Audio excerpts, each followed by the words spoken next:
Good evening. Today we will talk about the construction and working of limited slip differential. My name is Ashutosh and I will give you this presentation. Let's go through the index. These are what all the things I will talk about in the presentation. First, what is the differential, and then I will talk about what is the limited slip differential. Then I will talk about its construction and work, and then towards the end I will talk about what are the advantages of limited slip differential uh, over other differential types.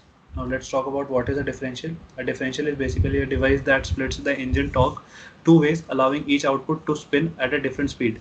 By each output, I mean the each output shaft. Output shaft, as you can see in the diagram, this output shaft is uh, disintegrated from between so that the power delivery can be uneven to both ends. Like for example, the left wheel, whenever left wheel requires higher power and right wheel requires low power, so it can deliver that so that there is no slippage. It reduces the problem of slippage in vehicles. And a differential basically comes into play whenever a vehicle is taking a turn. So a differential is a gear train with three shafts that has the property that the rotational speed of one shaft is the average of the speeds of the other, or a fixed multiple of that average. So this is what a differential is in mathematical terms. Now let's talk about what is a limited slip differential. A limited slip differential is a type of differential that allows its two output shafts to rotate at different speed, but limits the maximum difference between the two shafts.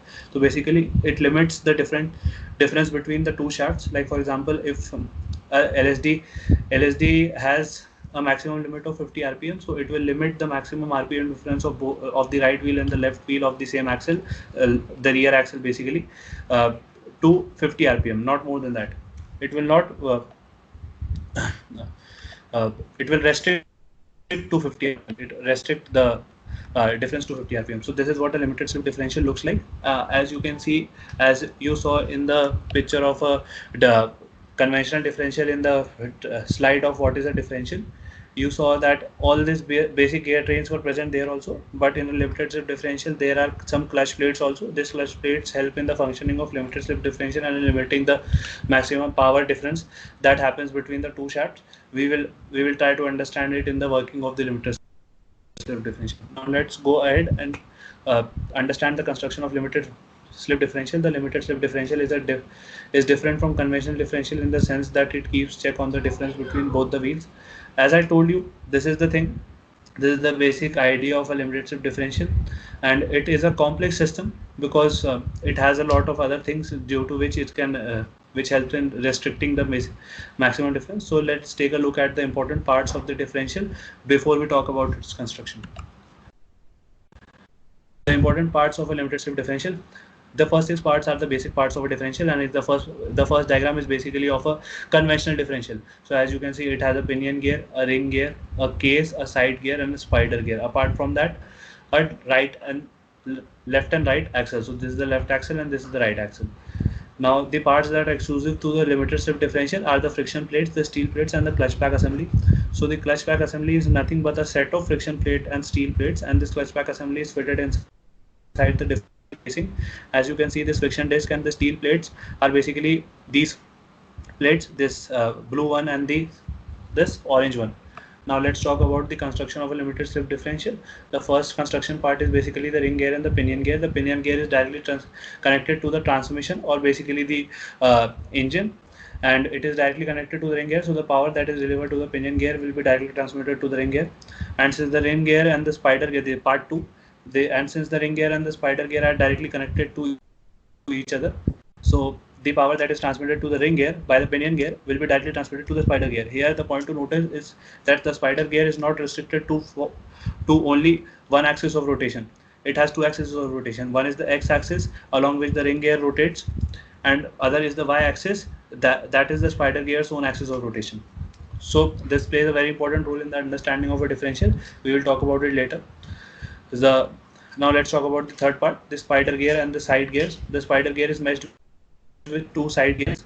Both these side gears are directly attached to the left and the right axle. You can see in the previous images that both the spider and the side gears are bevel gears. As you can see here, this spider gear and the side gear are both bevel gears, and these bevel gears have a very important functioning. That is why bevel gears are chosen for this. We will talk about it later in the working. So the most important thing of a limited slip differential, the friction plates and the side gears, and the steel plates and the ring gear. The fourth and the fifth part are basically similar, and I will tell it to you by the help of a diagram. So as you can see, this friction disc, the blue one, these has teeth in it, and as you can see here, behind this side gear, the side gear also has teeth.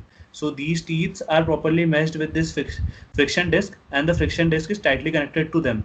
So the friction disc will rotate at the same RPM at which the side gear is rotating of the respective side. Up. Now let's come to the fifth part. The steel plate and the differential casing. This steel plate has grooves, as you can see.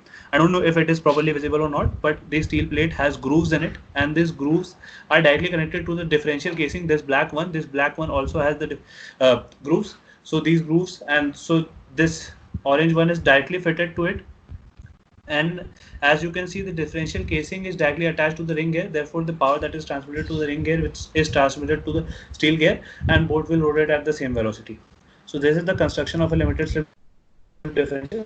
Now let's talk about the working of a differential. At first, I will tell you about what is the working of a differential first, and then I will tell you what is different in a limited slip differential that helps in limiting the maximum power delivery difference in both the axles. Now, so let's talk about the working of a differential. The ring gear and the spider gear, and the pinion gear and the ring gear. So the first part, it is a 4-part process basically. So the first part is basically the pinion gear and the ring gear. So as I told you in the construction, also the pinion gear is directly connected to the engine. So the power is directly transmitted to the pinion gear, and since the pinion gear is directly connected to the ring gear, as you can see, this is the driving pinion. This comes from the transmission, and it is directly connected to the ring gear. The crown wheel is basically the ring gear, and this ring gear, so the power is directly transmitted to the ring gear. And now let's go to the second part, the ring gear and the spider gear. So as you can see, this is the planet pinion. The planet pinion that you are seeing the name here. This is the spider gear. So this spider gear is directly connected to this ring gear. So basically, the power that is transmitted to the ring gear will be directly transmitted to the spider gear. But the spider gear here has 2 axes of rotation. One is the y-axis, and the other one is the x-axis.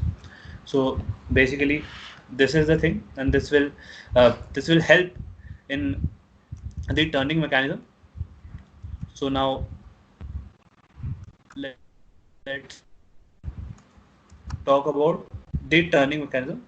So when properly meshed, the side gear has to have the same peripheral velocity as the spider gear. Technically speaking, both gears should have the same pitch line velocity, but when the spider gear is spinning as well as rotating, peripheral velocity on the left side of the spider gear is the sum of the spinning and the rotational velocities. So now the spinning motion is the motion in the along the y-axis of rotation, and the rotating motion is the motion along the x-axis of rotation. So when it is both spinning and rotating, when the vehicle takes the right turn, the left hand side axle will get a sum of both these velocities. The side gear will get a sum of both these velocities, and the right hand side gear will get a difference of both these velocities. So this is the basic turning mechanism. This is how the differential helps. And I told you the fourth part also. The fourth part is basically the right hand side will have a difference of velocities because it is going in the opposite direction. So that's why. So now let's talk about what problem does a limited slip differential solve. Limited slip differential solves the problem of a traction difference. Like for example, the differential is a good for surfaces where there is even traction for both wheels. That is, both wheels are on the same surface, and hence there is no traction difference. The differential doesn't work when one wheel is on a slippery surface, say water or oil spilled on a road, and other wheels are on a dry road surface. It will provide a lot of unnecessary power to the wheel on the slippery surface, and hence the vehicle will not move. So this is the problem that the limited slip differential solves. So let's take a look at the working of a limited slip differential. So here the first 3 parts are similar to the working of a differential. I will not tell it to you again, but I will tell you what is the major difference in a limited slip differential. So let's come to the fourth part directly, jump to the fourth part directly. So the fourth part is basically, since one wheel is on a higher traction surface, the torque transmitted to it will be higher. So the thrust force is developed due to the bevel gear separation. The bevel gear separation is basically the separation of the spider gear and the side gear because the vehicle is taking a turn. Action will also be high at that side. Thus, clutch pack at high traction wheel side will be pressed firmly and the clutch pack will be locked. Due to this locking, the power will be locked and it will be totally transmitted to the left wheel. If it would have been a conventional differential, the power would not have been transmitted. So this is the main. So the power from the differential casing will flow directly to the high traction axle via clutch pack assembly. So this is the fourth part, and the fifth and the final part. On the other hand, clutch pack on the low traction wheel side is not engaged yet, so power flow will be limited to that side. So the vehicle will be able to overcome the traction difference problem. So this is basically the thing. The on the right hand side where there is a slippery surface. Uh, on the right hand side where there is a slippery surface, the clutch pack is not tightly packed, therefore it will limit the power that is taken from that wheel and it will transmit the general power that is transmitted to the wheel. So it will help in reducing the slippage, and this is how the traction difference problem is overcome by the limited slip differential. So this is the working of a limited slip differential, and as you can see in both these figures, these helps in explaining all the fourth and the fifth part that I told you, the power flow on the left axle and the power flow on the right axle, the opposite velocity also. So these are basically, now we have come to an end. So I will tell you what is the advantage of a limited slip differential over conventional differentials.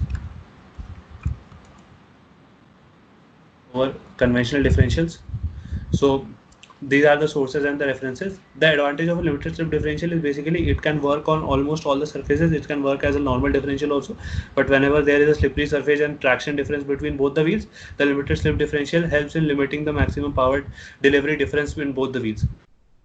So this is basically the max advantage, and the limited slip differential is used where there is a higher performance requirement and higher grip requirement. Like for example, whenever a vehicle is off-roading or is not on a conventional road where traction is almost similar for both the wheels. So this is where a limited slip differential comes into play. So these are the sources and references, and the presentation has come to an end. So I will take your leave now. Thank you.